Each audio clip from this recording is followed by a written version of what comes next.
তৈরি হচ্ছে কাঁঠালের চকলেট। শুধু তাই নয়, চুলায় নেড়েচেড়ে তৈরি করা হচ্ছে কাঁঠালের আচারও। কাঁটাযুক্ত আবরণ আর বীজ ফেলে চুলার আঁচে তৈরি হয় মজাদার সব কাঁঠালের চকলেট ও আচার। গুঁড়া দুধ দিই, চিনি দিই এবং কাঁঠাল থাকে, সাথে একটু আমরা ফ্লেভার টক টানার জন্য যাতে আবার নষ্ট না হয় সেজন্য একটু সাইট্রিক অ্যাসিড দিয়ে এটা আমরা প্যাকেট করি এবং এটা খুবই স্বাস্থ্যসম্মত। নতুন এই রেসিপি তৈরি করে মাসে আয় করছেন প্রায় ৬ থেকে ৭ লাখ টাকা। ৭০-৮০ হাজার টাকা লাভ হয়েছে, তারপরে ১৫০, তারপর ২০০, ২৫০ এরকম করে তখন আল্লাহ দিলে আমার মাসে ১-১.৫-২ লাখ টাকা করে লাভ হওয়া শুরু করলো। যশোর শহরের ধর্মতলা এলাকার সাধারণ এক নারী মুসলিমা খাতুন। এনজিও কর্মী থেকে এখন সফল উদ্যোক্তা তিনি। আমি একজন এনজিও কর্মী ছিলাম। আমি ঢাকা আহসানী মিশনের ইউএসআইডির একটা প্রজেক্টে চাকরি করতাম। তোমার প্রজেক্ট যখন ১৭ সালে শেষ হয়ে যায়, আমি উদ্যোক্তা যখন সিদ্ধান্ত নিয়ে আমি যশোরে চলে আসি। মুসলিমা কাঁঠাল দিয়ে তৈরি করছেন আচার ও চকলেট, যা একদিকে যেমন জনপ্রিয়তা পাচ্ছে, অন্যদিকে অনুপ্রেরণা যোগাচ্ছে নতুন উদ্যোক্তাদের। আমি দুই একবার দুই এক রকমের করতে করতে যে পরে একটা সময় কাঁঠালে জেলি ক্যান্ডি হলো, মানে আমরা একটা জেলি ক্যান্ডি করি আর একটা আছে ক্যান্ডি করি। ২০১৬ সালে কুষ্টিয়া বিশ্ববিদ্যালয় থেকে মাস্টার্স শেষ করে ঝিনাইদহের একটি এনজিওতে যোগ দিয়েছিলেন মুসলিমা, কিন্তু কর্মস্থলের মানসিক টর্চারে টিকে থাকা হয়নি বেশি দিন।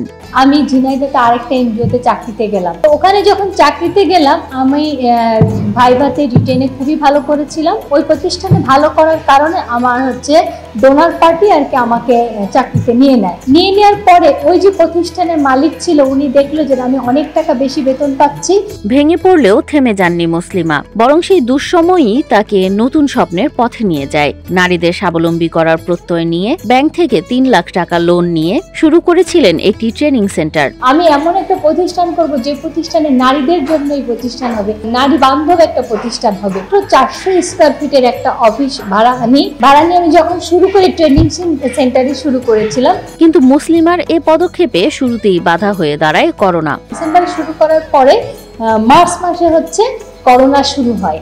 অর্থাৎ এই সময়টা যখন করোনা শুরু হয়ে গেল, আমার যে টাকা অ্যাডভান্স দেওয়া ছিল, যে টাকা ছিল, সব টাকা আমার শেষ হয়ে যায়, অ্যাডভান্সের টাকাও শেষ হয়ে যায়। হতাশা তাকে গ্রাস করলেও দৃঢ় মনোবল আর অদম্য ইচ্ছাশক্তি টেনে আনে আবারও নতুন পথে। বাণিজ্য মন্ত্রণালয়ের একটি প্রকল্প থেকে খাবার তৈরির প্রশিক্ষণ নিয়ে শুরু করেন কাঁঠাল দিয়ে অভিনব কিছু করার। মাল জিনিস নিয়ে আমি ছোট্ট একটা ঘরে মাল জিনিস রেখে নিয়ে আমি আবার আমার জার্নি শুরু হলো, কারণ আমার তখন আর ইনকাম নেই, আমি হতাশ। হিরন আরও মিনারেল ওয়াটার মাত্র ৫০ পয়সায় প্রতি লিটার। আস্তে আস্তে গড়ে তোলা প্রতিষ্ঠানে আজ মুসলিমার হাতেই তৈরি হচ্ছে কাঁঠাল দিয়ে নতুন খাদ্য, যা এখন বাজারে দারুণ সাড়া ফেলেছে। আমার যে লাভটা হতো, সেই লাভ দিয়ে আমি কোনোদিন একটা টেবিল কিনেছি, কোনোদিন একটা চেয়ার কিনেছি, কোনোদিন প্রজেক্টর কিনেছি। এইভাবে আস্তে আস্তে আস্তে আমার যত ইনকাম করেছি প্রতিষ্ঠানের পিছনে, ফ্রিজম হোটেল ম্যানেজমেন্ট ইনস্টিটিউটের পিছনে দিয়েছি।